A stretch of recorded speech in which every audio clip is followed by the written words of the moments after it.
what is it that we intuitively believe that we need to accomplish and do and have to do all these things? We feel this pressure that we only live once, we can do and be everything we want to be. But I think we're learning now we have limits, as you've already mentioned. Hmm. And we had a theologian on that I mentioned in the introduction. His name is Kelly Kapic, and he said he wrote a book called You're Only Human, Hmm. meaning that you can't go beyond the limits of time itself. Hmm. You can't be everywhere. You can't do everything, even though the internet has given us that ability to be. And you're in Buffalo and I'm in Florida right now. So we're having this conversation, and I've had conversations this past week in the Philippines and in Australia. We have this feeling we can be everywhere and do everything, but we can't. Hmm. So to realize that time is actually a gift, that it actually helps remind us that we are only human. We can only produce. Now we are called to produce. But one of the things that we've noted on the show is that God has created culture and with a structure and direction, and it's a movement towards something. But when we go beyond of what that intended it to be, then that's when we get into dehumanization, and that actually we begin to wilt. God has called us to flourish. We want to flourish. I mean, even the cultural mandate in Genesis chapter 1 says that they were to steward or Genesis chapter 2, to steward the garden, to work. God created us to work, created us to produce. But as you mentioned, and I think it's very true, that it changed in the Industrial Revolution where it became more about your production. And then, of course, the economy and money drives it. Time is money. But it's the pushback to say, no, I'm still human and I can only do so much within that time God allotted to me. Now, I do want to be the best in the steward of what God has given me. And we need that structure. That's what I do like about the Monk Manual. It gives you that structure. It pushes you through and allows you to free yourself from the constraints of every other voice that's calling at you, and gives you kind of, it quiets those different pieces by only allowing you to hear a few voices to move forward. Hmm. And is that kind of, I mean, again, I know you threw it back to me and I'm throwing it back to you. Is that kind of the thing that you're seeing through this? And even the people that are talking to you that are entrepreneurs, is that the cry that they have? They feel like they have to be and do everything? It does come down to some fundamental models for the human person, and even what production looks like. So that word productive originally actually comes out of agriculture. If you think of produce, right? It's the same root. And I think that model for like an agricultural model, one of like bearing fruit, of like cultivating a plant, organic matter, um, that actually is much more aligned with, I think, how our potential can actually manifest. And if we approach things like we're assembly line, not only do we treat ourselves like a machine, but we also can tend to treat other people like commodities. And I don't think that, I just think it sets up, it's operating under a number of false pretenses, right? Now, I say that with some irony because in many ways, I've approached things with the Monk Manual from taking a bit of like a more of a mass market approach. What I mean by that is it's not like I got together with the 10 closest people I knew and I said like, hey, let's build a relationship and do this and that. One of the most difficult things is to let go of some of those narratives and those compulsions and realize that really all we need to do is, yes, be intentional, but it's really about like cultivating the plant that is us and trying to make that, try to, don't even want to say make that flourish. I want to say allow that to flourish, because we're not even the gardener. Like what I mean by that is like we're co-creating, but we're not we're not the driver. And oftentimes it feels like we're the driver, but we're really not, right? And so it's more of that cooperation and not turning away. And it's always a delicate balance between how much do you push and how much do you allow. And I think at its best it's a dance where you're receiving and you're giving and you're trying to move with it, but understanding that there is a process bigger than you. And I'll just share like one other piece, and this goes back to that finitude piece. I remember I was with a friend who is a director, and he had made a documentary, and part of what they did was they worked with they went to an orphanage with children, I believe, who had AIDS in Africa. And I'm sitting with them and I'm having a beer, and I'm like, how do you go and have a beer? This costs like $8 or something or whatever it is. Like, how do you do that when you know that this is what's taking place over there? And he's like, yeah, that's a hard thing to resolve. He's like, honestly, I try not to think about it all that much. But he shared with me the story of the nonprofit that he had gone and done this documentary with.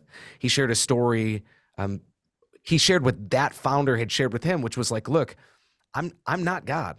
Like I can feed a few kids, but I'm not God. Like that's God's work to go and and I think that's also like a part of it is realizing like we're not God. In part of it, Mhm. honestly, what's funny is when I think back to the whole productivity thing, a lot of that was my own compulsion to try and pretend I was God. Like, and I think culturally that it's all integrated, right? Like there's a cultural move where, of course, it's going to be the case when I mean, God is still a part of the conversation in our culture, but in anchoring to God as like a transcendent force that's in control, I think every year that passes, that's seeping out a little bit more. And of course, we're going to feel like we need to control more, or of course, we're going to want government to control more, whatever it might be, because it's terrifying otherwise. Because no one wants to surrender to an ocean that's going to swallow them up, right? Like no one wants to be it can be terrifying, right? And so that's a part of it too. Is it? And that's the beauty of it. Is I think a lot of the growth, to me, I think the growth it's like a twofold growth. I think the doing growth, it does come down to intentionality. Part of it is it's like, okay, you get one response back. There might also be a thing of like, okay, well maybe there's a different way of approaching this, or Yeah. maybe this isn't the right thing for this community. And I do think that's our responsibility to think critically and say like, what works, what doesn't work, what's working for these people. We can do that. We have that capacity. We have that gift to be able to go and look and imagine. And that's great. And it can be exciting. The other path, so that's the doing path, which I think is intentionality. I think the being path is actually trust. I think it's a growth of trust because you can't really surrender to like the present moment unless you trust. Mhm. But I think, I'm getting excited here. I think, I really do believe, and I'd love to hear your thoughts on this. I really do believe that if you're dedicated and you say like, hey, just every day I'm going to try and become more intentional and also more trusting or more surrendered. I kind of feel like those are the two wheels of the bike. You know what I mean? Like at that Yeah. point, I don't know what's really missing. And there's a lot under those umbrellas. There's practices, there's ways of living, there's ways of treating others. But it seems like those are the two core movements that open us up to what actually could be. You What mean do you the think about that? the trusting and what? Give me the two And parts again. intentionality and trust. I actually, Yeah. I would love for you to disagree with me. I'm throwing this out, and I Well, want to hear your thoughts. I think, I mean, we're limited on time, but intentionality is huge. I do think intentionality is great, but I don't really think intentionality is always everything. But the trust part, I think, is massive. And I Mhm. think that is where the imagination kicks in, because when fear hits, the imagination explodes on all the things that it could happen or does happen. And then the more choices you have, the more exponential your fear becomes. That's why even your stress level, like you go to the grocery store, and I make this joke all the time, and your wife says, go get some cereal, and there's 500 cereals. Your stress level is high because you don't know which one to get. But when you have three choices, well, suddenly your stress level goes down. So in our culture today, I think it is hard for people to trust because we are told to produce, to achieve. We can do whatever our heart desires, and it's like no limits. And we have all these things put in front of us all the time of these people that are successful. And so you feel that internal pressure to announce yourself to the world, to produce in this way. But I find that people are actually doing the opposite. And I think trust is the hardest thing you can do. I think it was hard for the nation of Israel in the Old Testament when they had to observe the Sabbath day. We're not going to work. We're going to cease. We're going to let every other nation is going to do this thing where they have their sacred space. We're going to have our sacred space with time, where we're going to stop producing. And even then, you see it with them, because on the sixth day, it says that every day they come, they would only gather enough manna for that day. Except the sixth day, they were to get twice as much, even though they got in trouble for doing twice as much before. And it would turn to have like worms in it, maggots, and all this stuff.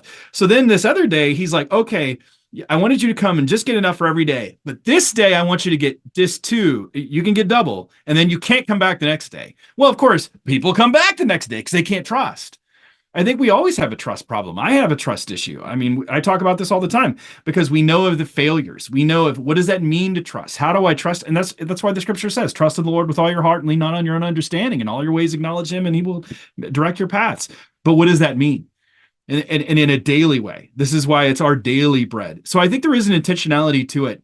But I think what God also does in the scripture, and I remember C.S. Lewis and Mother Teresa both saying this, and they both said that when you first become a Christian, God, it seems like all those really miraculous answers to prayer come right before you're a believer or come right after. But as time goes on, God, it seems like he is taking the training wheels off, and you have to trust in a different way then. Mhm. And it goes to the deep parts of who you are, where you start finding out, and you said yourself, you start finding out what your own idols are, my control issues, my trauma. Why do I feel the need to control? Why do I feel the need to do this? Why do I have such a hard time being quiet? I remember another time where I have a friend, I remember reading this as a pastor, where a man, he had a counseling practice in his church. And rather than meeting with a couple right away, he had him sit for 20 or 30 minutes in the sanctuary before they would come and meet him. And he said 8 times out of 10, they had their issue taken care of. They didn't know how to be quiet and be still to be able to listen. And I think we need to do that. That's why I like the Monk Manual. But productivity, we are still to produce. We do need that structure. Culture is always moving. God has called us to work. But the question is when does it become the point in time where we've gone beyond the limits which God intended it to be, and that it actually becomes a form of idolatry of that production?